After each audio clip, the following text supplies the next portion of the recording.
नमस्कार विद्यार्थियों।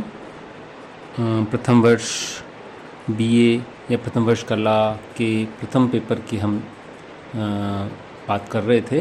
पिछले व्याख्यान में हमने मगध साम्राज्य के उदय के कारण उसके राजवंशों को बताया। अब हम उसी व्याख्यान को आगे बढ़ाते हुए उसी क्रम में अब हम आज जो बात करेंगे वो बात करेंगे मगध साम्राज्य के प्रथम राजवंश हर्यक वंश के बारे में और शिशुनाग वंश के बारे में। हर्यक वंश का जो प्रथम प्रतापी शासक माना जाता है या जिसके नाम पहले प्रमुख शासक में आता है वो है बिंबिसार। बिंबिसार का साम्राज्य जैसा कि मैंने पहले भी बताया 545 ईसा पूर्व से 493 ईसा पूर्व तक रहा। बिंबिसार के बारे में भंडारकर महोदय ने कहा है कि बिंबिसार पहले सेनापति था और बाद में उसने वज्जियों को परास्त करके अपना स्वतंत्र शासन स्थापित किया।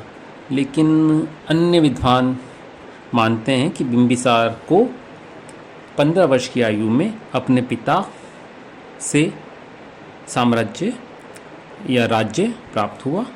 और ये विद्वान जो बिंबिसार के पिता का नाम बताते हैं वो पुराणों की सहायता लेते हुए उसका नाम हेमजित क्षित्रिजा या शूत्रुजा बताते हैं। और अनेक विद्वानों ने साहित्य में साक्ष्यों में अलग अलग इसके नाम मिलते हैं। प्रमुख बात यह है कि बिंबिसार मगध साम्राज्य के उत्कर्ष का पहला शासक था जिसने साम्राज्य को बढ़ाने की शुरुआत की।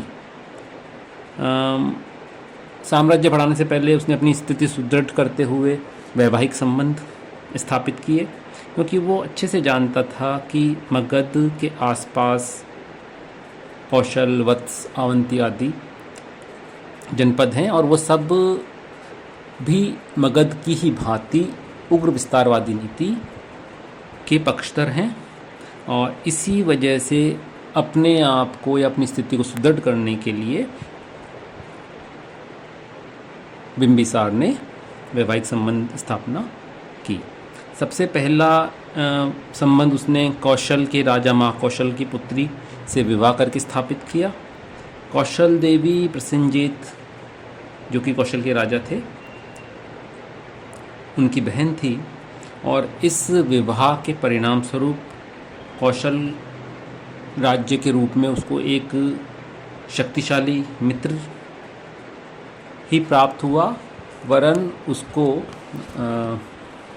बिंबिसार को काशी का प्रांत भी दहेज में प्राप्त हुआ। इस प्रकार जो ये काशी का जो प्रांत था उसके प्राप्त होने से उसके साम्राज्य में थोड़ी सी बढ़ोतरी हो गई और इससे जो काशी ग्राम था उसकी आय भी लगभग 1 लाख वार्षिक की इसकी आय थी। और इससे न केवल मगध को सुरक्षा मिली बल्कि उसका साम्राज्य विस्तार भी, जैसा कि मैंने आपको बताया, हुआ। दूसरा विवाह संबंध जो स्थापित किया गया वो था लिच्छवी, जो कि बहुत ही शक्तिशाली थे और वैशाली पर राज कर रहे थे। उसके राजकुमारी चेलन्ना जो कि राजा चेटक की बहन थी, उससे बिंबिसार ने विवाह किया और इस प्रकार उसे लिच्छवी गणराज्य की भी मित्रता प्राप्त हो गई। विनय पिटक का कथन है कि लिच्छवी मगध की राजधानी पर रात्रि पर आक्रमण करते रहते थे और उनके साथ मैत्री संबंध स्थापित होने से इस आक्रमण का भी खतरा टल गया। दूसरा, वैशाली एक व्यापारिक नगरी थी और उसके द्वारा उसकी दक्षिण सीमा पर बहने वाली गंगा नदी का प्रयोग व्यापारिक यातायात के लिए किया जा सकता था यदि उसकी मित्रता स्थापित कर ली जाए तो। तीसरा विवाह जो किया वो मध्य प्रदेश की राजकुमारी खेमा के साथ में बिंबिसार ने किया। इन विवाह संबंधों के द्वारा उसने अपनी राजनीतिक स्थिति को सुदृढ़ किया। महाभग नामक जो बौद्ध साहित्य है, बौद्ध जो किताब है ग्रंथ जो है उसमें लिखा है कि बिंबिसार की 500 रानियाँ थी, और इससे अनुमान हम लगा सकते हैं कि लगभग प्रत्येक महत्वपूर्ण राज्य के साथ में उसने विवाह संबंध स्थापित किए। न केवल विवाह संबंध उसने स्थापित किए बल्कि उसने मैत्री संबंध भी स्थापित किए। और उसका प्रमाण मिलता है कि जब अवंती के राजा प्रद्योत की तबीयत खराब हुई या जब वो पीलिया से ग्रसित हुआ तो बिंबिसार ने अपने प्रसिद्ध राज्य वैद्य जीवक को उसकी चिकित्सा के लिए भेजा। इसके अलावा गंधार के राजा पुष्करसारी और सिंध के राजा रुद्रायण भी उसके मित्र थे। इस प्रकार उसने अपनी स्थिति को शक्तिशाली बनाने का प्रयास किया। जहाँ तक हम साम्राज्य विस्तार की बात करें तो बिंबिसार ने सबसे पहले जिस राज्य को जीता वो राज्य था अंग। अंग की मगध के साथ में या बिंबिसार के साथ में पुरानी शत्रुता थी। विदुर पंडित नामक जातक में लिखा हुआ है कि राजगृह पर अंग ने अधिकार कर लिया था, और इतना ही नहीं, अंग ने बिंबिसार के राजा को भी पराजित किया था। अतः उसको पराजित करके या अंग को पराजित करके बिंबिसार अपना बदला लेना चाहता था। उसने अंग पर आक्रमण किया। अंग का राजा ब्रह्मदत्त लड़ते हुए मारा गया और अंग का साम्राज्य जो था मगध में मिला लिया गया। साम्राज्य विस्तार का दूसरा कदम विवाह संबंध के रूप में, जैसे मैंने आपको पहले बताया, काशी की प्राप्ति थी, और इन दोनों प्रांतों को प्राप्त करने से मगध की समृद्धि और शक्ति में वृद्धि हुई। महाभग नामक बौद्ध ग्रंथ से पता चलता है कि बिंबिसार की अधीनता में 80,000 गांव थे। बुद्धचर्या में लिखा है कि बिंबिसार का राज्य का विस्तार लगभग 300 योजन का था। इस प्रकार हम देखते हैं कि मगध के साम्राज्य के विस्तार में बिंबिसार ने बड़ा ही शुरुआती दौर में महत्वपूर्ण योगदान दिया। बिंबिसार के संबंध में एक और तथ्य यह है कि उसने समय जब मगध की राजधानी थी वो ग्रीव्रज थी, और बिंबिसार ने इस राजधानी को बदलकर राजगृह में अपनी दूसरी राजधानी की या अपनी नई राजधानी की स्थापना की। बिंबिसार के पश्चात उसका पुत्र अजातशत्रु शासक बना। बिंबिसार की मृत्यु को लेकर भी ग्रंथों में कुछ मतभेद देखने को मिलता है, लेकिन बिंबिसार के अगर हम शासन अवधि के बारे में बात करें तो महाभग के अनुसार बिंबिसार ने 52 या 52 वर्ष तक राज्य किया, परंतु पुराणों में उसकी शासन की अवधि जो है वो 28 वर्ष ही बताई गई है। बिंबिसार के बाद में अजातशत्रु शासक बना। अजातशत्रु के माता के नाम के बारे में भी विद्वानों में मतभेद है। संयुक्त निकाय से प्रकट होता है कि वह प्रसन्नजीत की बहन कौशल देवी का पुत्र था, परंतु जैन साहित्य उसे वैशाली के राजा चेटक की पुत्री चेलना का पुत्र बताते हैं। बौद्ध साहित्य ये भी कहता है कि अजातशत्रु ने अपने चचेरे भाई देवदत्त के भड़काने पर अपने पिता बिंबिसार को बंदी बना लिया और कारागार में या जेल में ही अन्न जल के बिना बिंबिसार की मृत्यु हो गई। और जब ये कुकृत्य उसने किया उसके बाद में उसकी आंखें खुली और उसको बहुत पश्चाताप हुआ। बिंबिसार के साम्राज्य विस्तार की अगर हम बात करें तो बिंबिसार ने 2 लड़ाइयाँ महत्वपूर्ण अपने शासनकाल में की। पहली लड़ाई जो थी वो थी कौशल से युद्ध, और दूसरी लड़ाई जो थी वो थी वैशाली से युद्ध। कौशल से युद्ध के बारे में हम देखते हैं कि कौशल से युद्ध बिंबिसार और कौशलदेव की मृत्यु के पश्चात काशी के प्रश्न पर हुआ। कहते हैं कि कौशल नरेश ने काशी वापस ले लिया और इस प्रश्न पर युद्ध हुआ। अंत में कौशल नरेश प्रसेनजीत ने अजातशत्रु के साथ संधि कर ली और अपनी बेटी वजीरा का विवाह उसके साथ कर दिया और उसे पुनः काशी का ग्राम जो था वो दहेज में दे दिया। दूसरी लड़ाई जो थी वो वैशाली के साथ में हुई और इस समय वैशालियों पर लिच्छवियों का राज्य था और वैशाली वज्जी संघ का एक शक्तिशाली गणराज्य भी था। अजातशत्रु या मगध के अन्य राज्य भी हमेशा से इस वज्जी संघ से भयभीत रहते थे और यही कारण था कि बिंबिसार ने भी वज्जियों के साथ में वैवाहिक संबंध स्थापित किए। लेकिन अजातशत्रु के समय एक नया झगड़ा खड़ा हो गया। जैन साहित्य बताता है कि वैशाली की लिच्छवी राजकुमारी अपने दो पुत्र हल और बेहल के साथ में अपने पिता चेटक के पास में चली गई। इस प्रश्न पर और इसके अलावा बिंबिसार ने इन्हें अपना जो प्रसिद्ध हाथी सचेतक और बहुमूल्य मुक्ताहार दिया था उसके लिए जब अजातशत्रु ने से वापस मांगा और हल बेहल ने इनको देने से इनकार कर दिया और अपने नाना के पास में चले गए और इसी बात से गुस्सा होकर अजातशत्रु ने वैशाली पर आक्रमण किया। वज्जी संघ अंत में परास्त हुआ और अजातशत्रु की लिच्छवी पर या वैशाली पर विजय प्राप्त हुई। इस विजय के लिए भी अनेक ग्रंथों में अलग अलग बातें हमें देखने को मिलती हैं। लिच्छवियों से युद्ध का एक अन्य कारण बौद्ध साहित्य में मिलता है। बौद्ध साहित्य के अनुसार मगध और वज्जी राज्य के बीच में गंगा नदी बहती थी और इस नदी पर एक बंदरगाह था। उसी के समीप एक खान थी।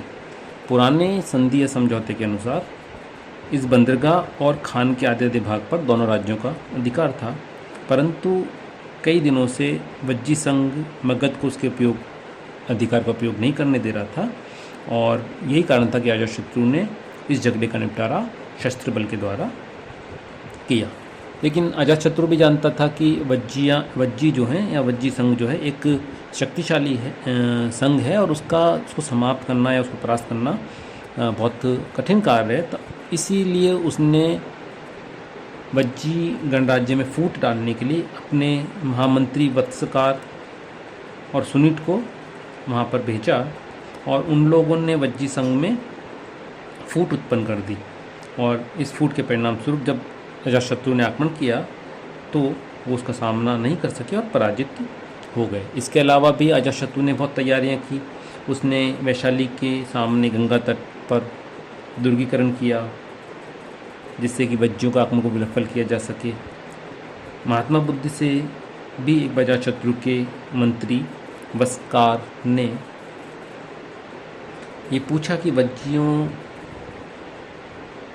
को पराजित नहीं किया जा सकता है, तो महात्मा बुद्ध ने कहा जब तक उनमें एकता है और अपने बड़ों का सम्मान करते हैं तब तक उनको परास्त नहीं किया जाता। इसके अलावा अजातशत्रु ने बड़ी सैनिक तैयारी की। उसने रथ, मूषल, चक्र और माशिलाकंटक नामक हथियारों से सुसज्जित कर अपनी सेना को वैशाली पर आक्रमण करने के लिए भेजा। कुछ विद्वान जैन साहित्य के आधार पर ये कहते हैं कि वैशाली की सहायता के लिए कौशल, काशी आदि के राजाएं आए, लेकिन कुछ विद्वान इन दोनों युद्धों को या कौशल या काशी के युद्धों को और वैशाली के युद्ध को अलग अलग घटना मानते हैं। कुल मिलाकर लिच्छवी परास्त हुए और विजय के परिणाम स्वरूप अजातशत्रु ने वैशाली पर अपना अधिकार स्थापित कर लिया। अब उसके मगध साम्राज्य में काशी, अंग, वैशाली सब सम्मिलित थे और ये साम्राज्य अन्य महाजनपदों से शक्तिशाली साम्राज्य के रूप में, शक्तिशाली महाजनपद के रूप में साम्राज्य बन चुका था। अपनी राजधानी को सुरक्षित करने के लिए अजातशत्रु ने राजगृह का दुर्गीकरण कराया। भास कहता है कि अजातशत्रु ने अपनी बेटी पद्मावती का विवाह वत्स के राजा उदयन के साथ में किया और अवंती और वत्स के साथ में ये जो संधि थी ये अवंती के राजा प्रद्योत को हतोत्साहित करने के लिए की गई थी। अपना साम्राज्य स्थापित करने के बाद में उसने या अजातशत्रु ने एक छत्र राजा की उपाधि ली और यद्यपि अजातशत्रु अवंती के साथ भी लड़ाई करना चाहता था या युद्ध करना चाहता था, लेकिन इससे पहले ही उसकी मृत्यु हो गई और ये काम अजातशत्रु के उत्तराधिकारियों ने किया। पुराणों के अनुसार अजातशत्रु ने 25 साल तक राज्य किया, परंतु बौद्ध साक्ष्य उसका शासनकाल 32 साल बताता है। अजातशत्रु के शासनकाल में ही महात्मा बुद्ध और महावीर स्वामी को निर्वाण प्राप्त हुआ था। बौद्ध और जैन दोनों ही साहित्यों ने अजातशत्रु को अपने धर्म का बताने की या अपने मत का बताने की चेष्टा की है। अजातशत्रु के बाद उसका बेटा दर्शक मगध का शासक बनना, पुराण ऐसा कहते हैं, जबकि बौद्ध और जैन साहित्य कहते हैं कि अजातशत्रु के बाद उसका बेटा उदायन या उदाई शासक बना। महावंश के अनुसार उदाई ने अपने पिता अजातशत्रु की हत्या करके सिंहासन प्राप्त किया था, लेकिन डॉक्टर जायसवाल के.पी. जायसवाल इस बात को सही नहीं मानते हैं। उनका तर्क है कि गार्गी संहिता में उदायन के लिए धर्मात्मा शब्द का प्रयोग किया है और यदि वह पितृहंता या पितृघाती होता तो उसके लिए इस तरह के शब्दों का प्रयोग कभी भी नहीं किया जाता। उदायन के समय की महत्वपूर्ण घटना पाटलिपुत्र की स्थापना थी। उदायन ने गंगा और सोन नदी के तट पर पाटलिपुत्र नामक नगर की स्थापना की, जो कि बाद में मगध साम्राज्य की राजधानी बना। दीपवंश और महावंश के अनुसार हर्यक वंश के अंतिम शासक अनिरुद्धमुंड और उसके पश्चात नागदशक हुए।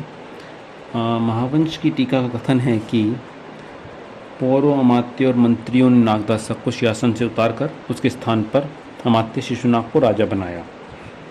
इसी मत को आगे बढ़ाते हुए डॉक्टर रायचौधरी का मत है कि शिशुनाग अंतिम मगध नरेश के शासनकाल में संभवतः बनारस का वायसराय था और उसकी योग्यता के कारण दूसरे पदाधिकारी और मंत्रियों